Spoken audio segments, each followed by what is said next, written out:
do pinguim te mordeu e você está considerando migrar da plataforma onde você está para o Linux, existem muitas coisas, muitos passos que talvez, se você analisar com um pouco mais de calma, vai fazer a sua transição ser bem mais tranquila e bem mais prazerosa.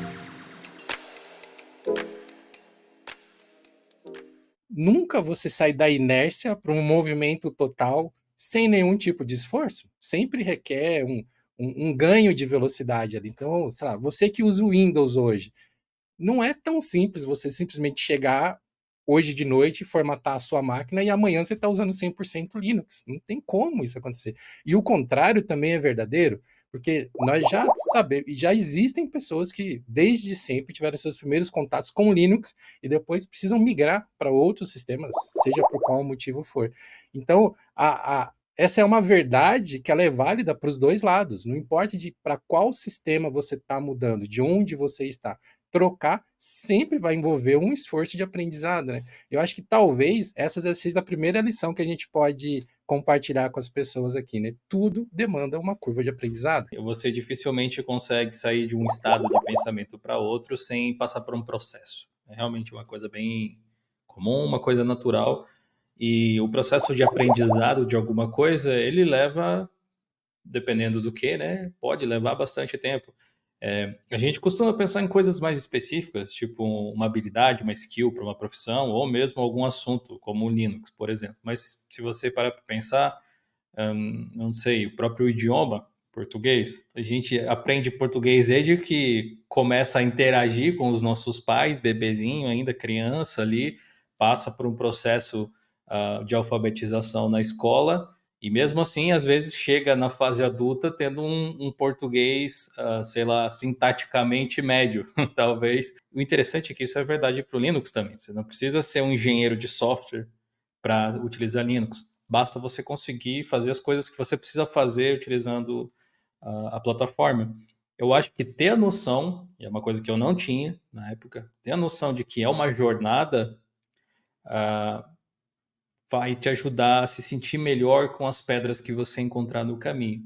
Apesar de que eu posso dizer que por ausência dessa noção de entender que era uma jornada, eu tive sim algumas frustrações muito específicas quando eu estava aprendendo, quando eu estava migrando e tal, mas por não ter a noção de que era uma jornada, eu também não me decepcionei com o tamanho dela.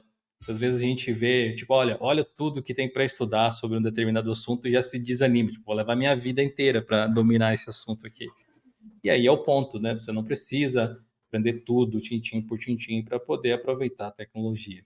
Com as camadas de abstração que tem hoje em dia, as coisas estão bem mais acessíveis, né? Traçando paralelos aqui, né? Você sempre faz o paralelo do Linux lá com os motores dos carros e os carros, né? Trazendo Uhum. essa mesma analogia, se você pilota um carro e o Linux é um carro, você entender de mecânica vai fazer você um motorista melhor. Você vai conseguir lidar mais com as benesses e com as dificuldades que o carro te traz. Mas você não entender de mecânica não te impede de dirigir o carro.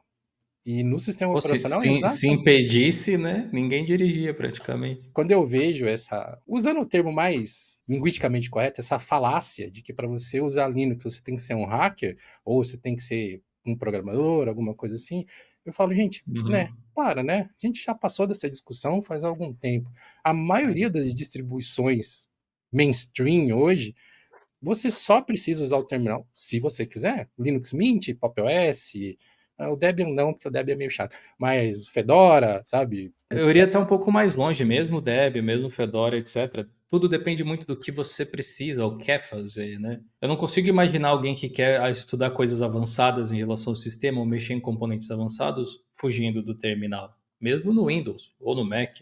Tem coisas que ele é a interface, ele é o way to go, sabe? Existe, pode até existir de repente uma interface gráfica alternativa, mas ele é definitivamente a forma padrão de se fazer ou às vezes até a mais prática, né? Curioso que você falou dessa questão de muita gente achar que precisa ter um conhecimento absurdo de computação para poder tirar proveito de Linux e tal, o que eu também concordo, não é verdade. Aliás, esse é um ponto interessante sobre essa questão de o que você precisa saber antes de migrar, que dicas dá para se dar para essas pessoas. Não sei como foi com você, Mas eu tive uma certa dificuldade de me adaptar no começo, porque eu tinha aquele pensamento de que meio que o Linux seria uma versão alternativa do Windows, por assim dizer. Ele é um Windows que funciona diferente. E a Uhum, grosso modo, talvez até faça algum sentido, mas quando você vai na minúcia, você vai esbarrar em várias pequenas dificuldades que a gente esbarra até hoje. Às vezes no nosso fórum mesmo aparece alguém com uma dúvida assim, por exemplo, como instalar certo programa .exe no Linux. Por que que Linux não aceita o .exe? Que absurdo ele não aceitar o .exe, umas coisas assim, né? sim. Falta literatura sobre a compreensão dos sistemas operacionais e a pessoa não entende nem o que é um ponto .exe dentro do Windows propriamente dito, provavelmente, mas eu não falo isso como ponto de crítica, tipo de vai estudar. Essa nunca é a resposta. Mas o fato de existir dúvidas, assim, que para quem já estudou um pouco é um pouco simplória, digamos assim, mas ainda digna de resposta, toda dúvida é, significa que existe um gap de conhecimento ali que precisa ser coberto. Ou que a própria pessoa que aprendeu certas coisas no Windows já aprendeu de um jeito simplório e por conta disso ela não consegue fazer a transposição de que é apenas um formato de arquivo que permite a instalação dentro daquele sistema operacional. Você precisa de um software igual ou equivalente que instale na sua plataforma. Ele não vai ter aquele formato, Uhum, mas ele vai instalar do mesmo jeito. Pode pegar um, tipo, sei lá, um navegador qualquer aí que todos têm para Linux, por exemplo, um Chrome, um Edge da vida. Se você quiser instalar ele no Windows, você vai ter que instalar o .exe do Chrome. Você vai ter que usar aquele arquivo. No Linux, não. Você vai usar a versão de Linux. E assim por diante, né? Esse pequeno empecilho, esse pequeno entendimento, eu lembro que custou para entrar na minha cabeça na época, porque eu tentava rodar os programas que eu tinha favoritos do meu Windows no Linux, sem buscar uma alternativa, sem buscar a versão de Linux dele. Por exemplo, o WinRAR, se eu não me engano. Tipo, eu lembro de ter instalado o WinRAR pelo Wine quando eu estava começando, porque era um software que fazia parte da instalação do Windows sempre. É sim, bobo, né, sim. falar assim, mas eu tinha feito porque eu precisava de um compactador. Eu não tinha entendido como que funcionava a compactação. Eu só sabia que o WinRAR me permitia abrir certos arquivos .rar que vinham assim, que eu baixava da internet. Uhum, Na época, sei lá, músicas, eu acho que a gente baixava do 4Charity, alguma coisa assim, e tal, e eles vinham compactados, eu precisava de um programinha desse tipo. No Linux eu nunca consegui encontrar o WinRAR na época, até porque é a versão de Windows, o WinRAR, e aí o Wine eu descobri, não, o Wine permite instalar os aplicativos de Windows no Linux, e o Wine era bem diferente naquela época do que é hoje em dia, e frustrações começam desse jeito, por falta de entendimento, né? Você tentar pegar um atalho, pegar o que você já conhecia e tentar aplicar. É um movimento cognitivo natural, mas não é menos errado por conta disso. eu queria voltar num ponto que você citou também, eu acho que é até bom para a gente estabelecer uma certa régua, assim, Hum. que é o que que a gente faz hoje? O que que você hoje, como que você usa o seu computador hoje? Quais são, acho que a gente pode se manter na linha das atividades para as pessoas conseguirem Uhum. fazer paralelos mais fáceis. Por exemplo, eu trabalho lá com as minhas atividades aqui de criação de textos, eu edito fotos, eu crio websites, enfim, trabalho de marketing digital em geral, né? E hoje, quais são as atividades que você faz no seu computador, independente de ser software livre ou não, mas que você desempenha no Linux? Pô, sabe o que é interessante? Que eu acho que se fosse hoje, eu teria maior facilidade para migrar para o Linux do que eu teria na época que eu fiz, por conta das atividades que eu fazia. Na época, eu dava aulas de informática e outras tecnologias, umas escolas de treinamento aqui da cidade, e os treinamentos eram de Windows, então eu precisava saber o Windows obrigatoriamente. E Photoshop, Dreamweaver, Flash, Excel, pacote Office, né? Essas coisas. Então eu precisava saber essas coisas. Não tinha possibilidade de eu só usar Linux. Por isso rolou uns dual boot aí por um tempo, enquanto eu tinha essas atividades. Mas quando eu migrei, eu quis transportar tudo aquilo que eu fazia para o Linux. De certa forma, foi um grande aprendizado por causa disso, né? Porque eu tentei transportar absolutamente tudo. Então, o que eu fazia no Photoshop, eu tentava fazer com algum software no Linux, geralmente o GIMP, Inkscape, coisas desse tipo. Então, e na época eu precisava assistir filmes e ouvir músicas no PC, trabalhar com Office, trabalhar com design, poder criar, digamos assim, no Office slides para as minhas aulas ou alguma coisa do tipo. Eu dava aula de hardware também, formatação. Então, eu acabei ampliando o próprio curso, mostrando instalação de Linux e como poderia funcionar na época. Era bem mais complexo do que é hoje. Hoje eu preciso de um browser. É isso, basicamente. O meu trabalho hoje consiste em escrever. Eu escrevo muito. Hoje mesmo eu já escrevi acho que umas 5 páginas de Google Docs.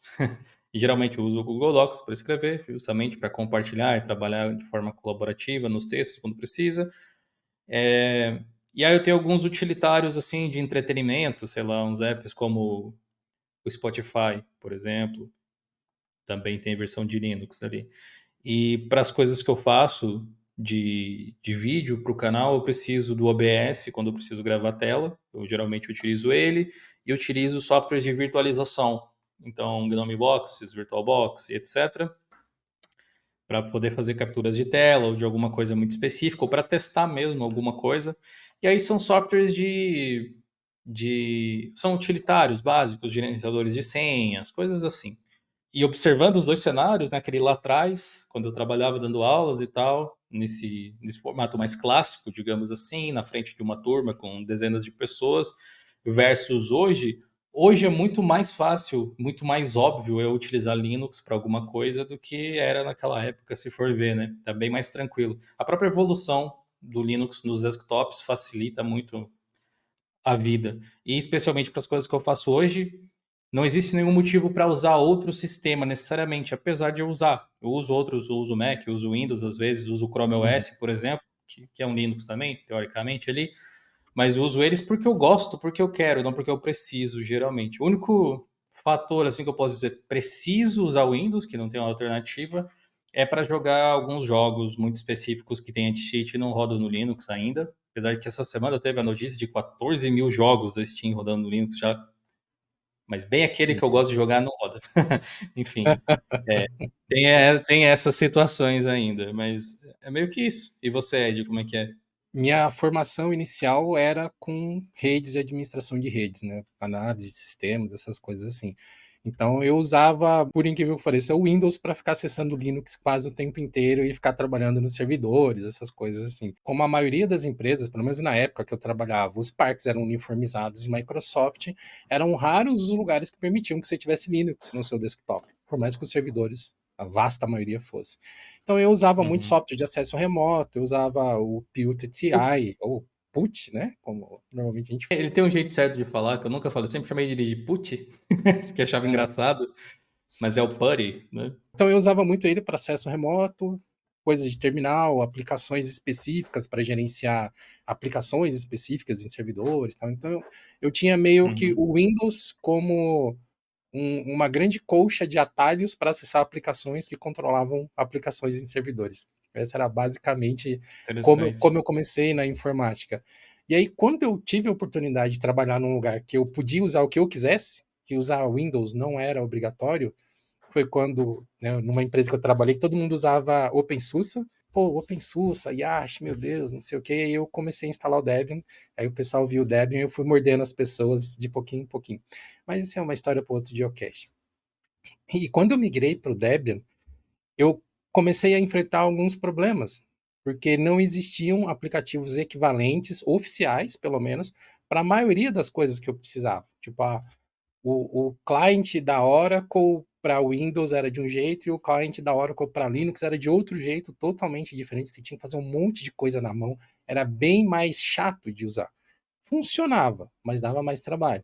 Então, eu tive esse primeiro impacto quando eu quis fazer essa migração, apesar que logo que eu rompi essas barreiras iniciais, felizmente, por serem sistemas empresariais, tinha bastante documentação oficial, né? Eu não sei tanto a recorrer a fóruns, eu consegui vencer e utilizar Linux tranquilamente, lá meus Debian Sarge da vida na época, com alguma eficiência. Mas depois eu fiz a migração para uma outra carreira. Eu fui para a área de comunicação, trabalhando com design, web design, criação, execução de artes, Primeiro essas era coisas. comunicação de computadores, depois de pessoas. E aí, de novo, eu voltei para o Windows, porque precisava usar Photoshop, né? Toda a suíte Adobe, que naquela época nem chamava suíte, né? Era o Adobe Photoshop, era o Adobe PageMaker, muito posteriormente depois o InDesign, mas tinha, né, o Quark Express, várias ferramentas. E nessa época eu trabalhava com Windows e Mac, porque desde sempre na área de agências, né? Agência acredita. Esse é uma outra falácia também, mas em agência se acredita que o sistema ideal para você usar em agência é Mac. As pessoas foram convencidas disso. E apesar de existir algumas benesses em termos de gerenciamento de cor, essas coisas assim, Uhum. nunca foi tão. Nunca foi realmente um deal breaker, assim, ó. O seu serviço não vai ser de qualidade a menos que você esteja usando o Mac, sabe? Eu ia dizer exatamente isso. Não é que não tem algumas benesses, mas tipo, sem o Mac eu não consigo abrir a minha empresa. Não é assim, né? A sua empresa vai falir muito antes de você colocar a culpa no Mac dela ter falido, provavelmente, né? Tem muitos outros fatores para coisa. Mas vencido todas essas coisas, migrar para o Linux depois que eu entendi que o que eu precisava era aprender como fazer as coisas e não como usar os programas, ficou mais tranquilo para mim. Que eu acho que é onde que a maioria das pessoas se pega. Você não precisa aprender Photoshop. Você não precisa aprender, sei lá, InDesign. Se você aprender, ótimo. Mas se você aprender editoração eletrônica, se você aprender retoque digital de fotografias, o programa que você usa vai fazer pouquíssima diferença. Ele pode facilitar ou dificultar a sua vida, mas o conhecimento está em você, não está na ferramenta. Esse conteúdo que você acabou de assistir faz parte de um episódio do Idiocast e você pode ouvir ele na íntegra no Spotify ou em vídeo completinho aqui no YouTube, clicando nesse card que vai aparecer aqui ao lado.